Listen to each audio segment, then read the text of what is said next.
Well, hello and welcome to the next session.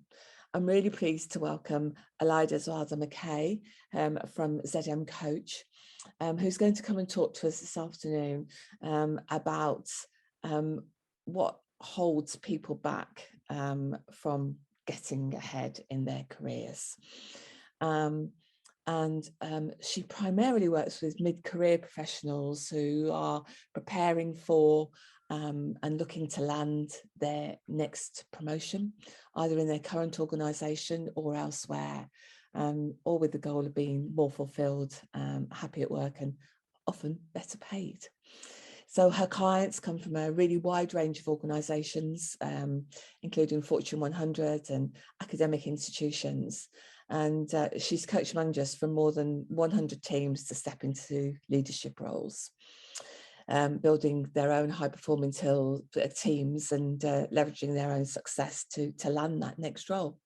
So welcome. Delighted that you are joining us today, and look forward to hearing all about how you've helped people.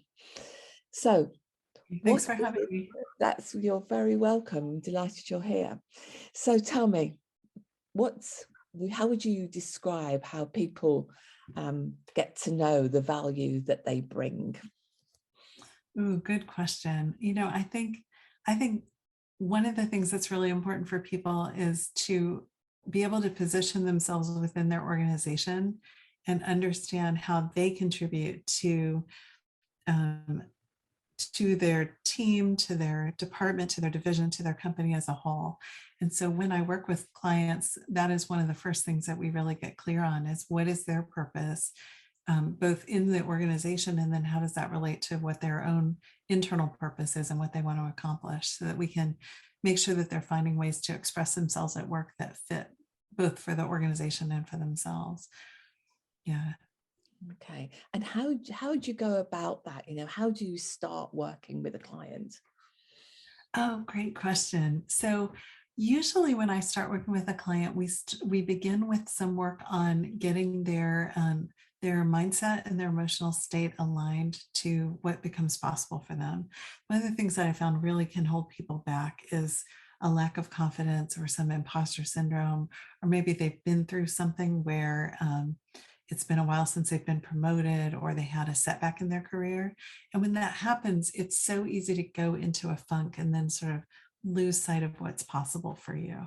So one of the things that I work with people on right away is getting that internal, I call it their internal executive presence, kind of getting that online so that they remember the value that they bring. They remember what's important about them.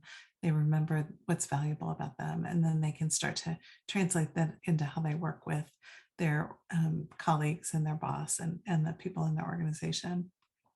Then the other thing that we do, which is really fun, is kind of a career visioning exercise where we play with where they want to take their career and what about that is important to them. And we use it's a whole setup that we do to really get them to think freely about what's possible for them. And what's great is how that can lead to kind of guide the work that we do throughout the rest of the program, and even for them beyond. I have a client who we did that visioning exercise, and at the time he was working in a big corporation, had just stepped into a role where he was leading teams, not just his own anymore. But when we did that visioning exercise, it came out that he was really excited about the potential of becoming an executive director of a nonprofit that he was part of. And lo and behold, we finished our work together, and he went on to do some things on his own, reached out to me to ask if I would coach him again because he was on the search committee for a new executive director for that organization, and they asked him to apply for it. So it was like that thing that we had envisioned early on was coming true. And so at that point, I worked with him on how to really position himself with the rest of the committee and how he needed to, show how his corporate experience would translate over and that kind of thing, and then how to get off to a really good start in that new role. So it was really fun to see how that vision, created a new possibility for him that when he first signed on with me, he wouldn't have even imagined for himself. Yeah, I love stories like that when people grow into something they didn't even know they ever wanted. Yeah, That's me too. that dream phase of working Yeah. together is really powerful. And so, do you find that the way you approach work with your clients, does that differ in, because you work with so many different types of organizations and backgrounds and academia and business? So, Mhm. do you change your approach with those people? Not a whole lot. And the reason is that the way I work with my clients, we pay a lot of attention to some of the power dynamics and patterns that are common in all organizations. So, every company has its own culture, every team has its own culture, industries have their own culture. And looking at that is definitely a part of what we work with. But underneath that, there are certain patterns and power dynamics that come into play in almost all working relationships, one way or another. And so I find that knowing that really helps me get to the heart of what a client needs to work on, either inside themselves or in relation to their organization or in some sticky, complicated conflict with a colleague. If we can look through the facts of the situation to those underlying dynamics, we have a better chance at fixing it than if we just stay at the level of kind of the concrete facts of the scenario. The other great thing about being able to see patterns like that is that one of the things that really holds people back in their career is getting caught up in some of those dynamics and getting caught up in the power plays where then they get, the short end of those. So being able to see that and be aware of it and know when it's happening and teach my clients about that means that they're more likely to catch it before they get caught up in it, and then not take it so personally and kind of have some really good strategies for navigating through it so that they can either reduce the conflict or get themselves out of the conflict or find a way to build a better reputation for themselves in some other way. And is that the main sort of thing, do you think, that holds people back from getting ahead in their careers, or are there other factors that you see? Well, that's certainly one of them. That lack of confidence and imposter syndrome is another, where people hold themselves back because they tell themselves a story. I was just working with a client today uh, who said, I think I'm more of a follower than a leader. And then, we looked at that and it turns out that's actually not true, that he's had some really great experiences leading people. And in fact, leading people through really complicated situations where he had to get people aligned around a vision and fix something that wasn't working. And people were working long hours to make it happen. Like, that's pretty good leadership. But that story of I'm more of a follower was like, that was his imposter syndrome. So if we can, really take a look at some of those I am statements and assumptions people have about themselves, sometimes that's a way sometimes we need to get those things out of the way so that they can really move through that and get to what's next. And I think the third thing that holds people back is this feeling, we all have it, like, my work should speak for itself. I shouldn't have to promote myself. I shouldn't have to talk about what I do. Like, it should just stand on its own merits. I mean, sure, I wish that were true too. But the reality is that, people in organizations are busy and they're not thinking about you most of the time.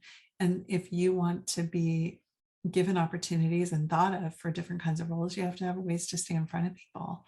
And so I also work with my clients on ways to do that that won't come across as bragging or too self-aggrandizing or awkward, but ways that you can fit that into the natural flow of your day-to-day work so that you get noticed, so that those next opportunities will come your way.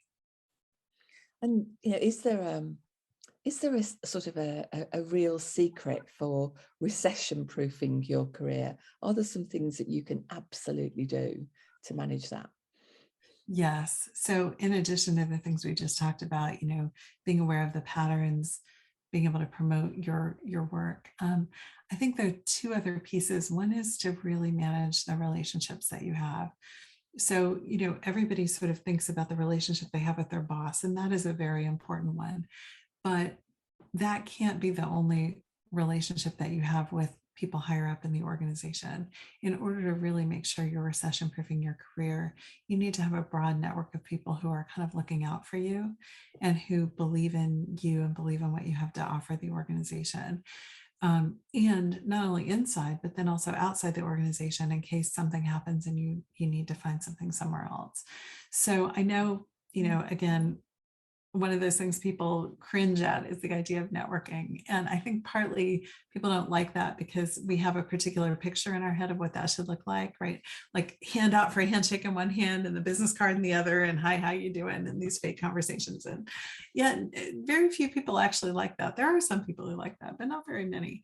So the trick really to building those relationships both inside and outside the organization is to have a real strategy that fits your style. So the other thing I work with my clients on is really understanding their personal leadership style so that we can then leverage that to have them promote their work or network or build relationships in ways that really fit for them and don't feel inauthentic or awkward.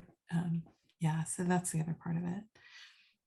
And then, like I said before, like really understanding your purpose, understanding where your cog fits in the wheel of the broader organization and how important that is and what value it adds and how it contributes, and being able to represent that well.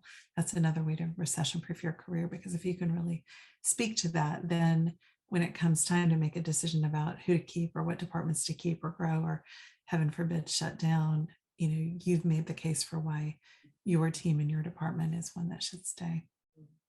Yeah, I think your point you made earlier about the fact that we expect people, or people expect people to see the good we're doing or see the value we bring, it really isn't something that happens naturally, is it? You have to be able to find a way to share that with others without it being seen incorrectly.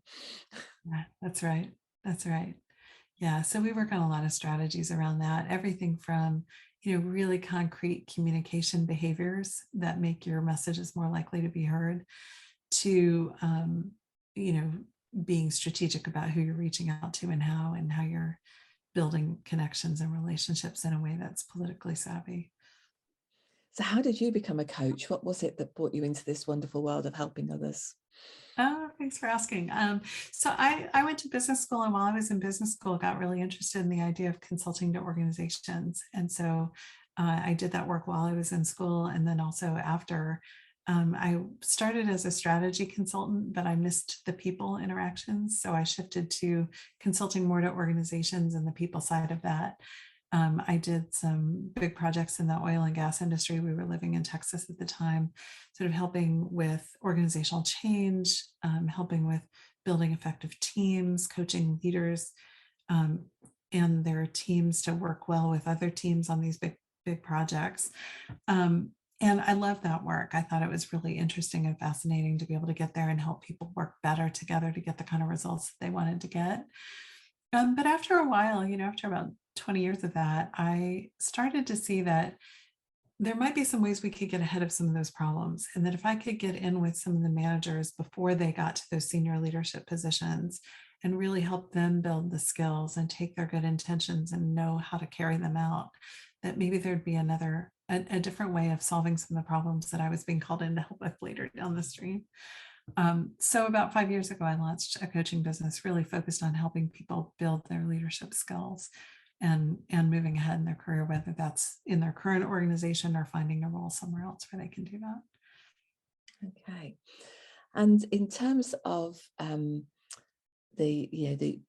talk about working with mid-career professionals, is that people they've already got teams, or are they people who want to move into managing teams? Is it, where do they sit? Yeah, it's been a little bit of both. So usually they're in the step right before becoming a manager, or they're already a manager of a team and they want to move to becoming managing teams of teams. So anywhere in that manager, director, senior director, VP kind of levels.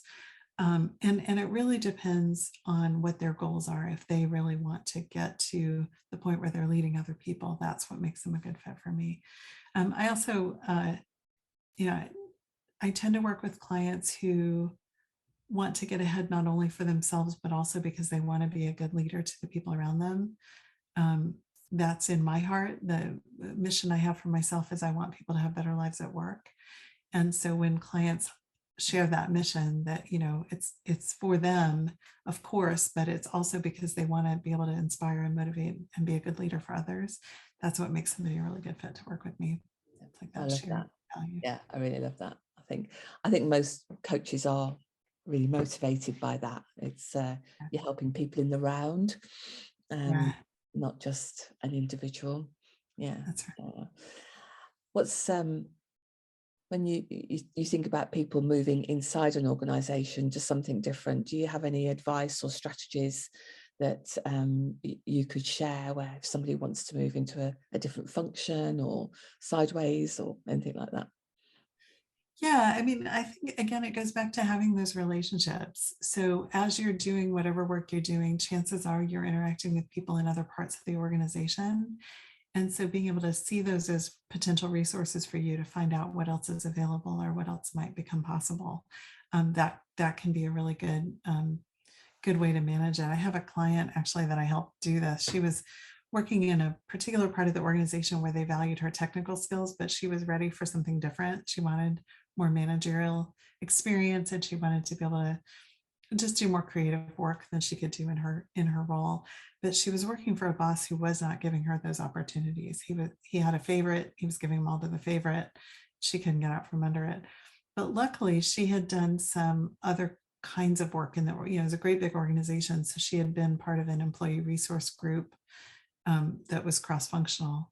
And so we worked together to have her think about people who were in that group or people she had met through her other responsibilities in the organization that she could tap into to just explore what else might be out there. And through those conversations, she was able to land a job with a whole different manager in a whole different part of the organization who really valued her creativity and her spunk and her relationship building, and was able to, it wasn't even, I don't think it was even a lateral move. Like I think she actually got a promotion from being able to do that, which is the other thing I really suggest to people is anytime you can make the move be a promotion in addition to getting you into a better place, that's what you want to go for. I think a lot of people, again, from that self-doubt, sort of sell themselves short and feel like the only way they can move is if it's lateral. And sometimes that's true, but I think it's true less often than people fear. Yeah. So interesting talking to you about all the different strategies and different ways of working. And I know that you're leaving people a lovely free gift that they can download to talk about some of that. Do you want to just explain a little bit more about it? Yeah, so what I'm offering is a 45-minute webinar where we'll go deeper into some of these topics that we've talked about, sort of how to build that internal executive presence, creating those partnerships, getting clear about your purpose, understanding those organizational patterns. So we'll go into more examples and more detail about what that looks like. So it's a webinar you can sign up for and watch whenever you want. That's brilliant. Yeah, thank you for sharing that. That's really excellent. So I know that on the summary of the bio and everything, you can see all the contact details of how to work with Elida, and get in touch if you think there's something that she may be able to help you with. Thank you so much for coming along and sharing your experience. It's been a real pleasure.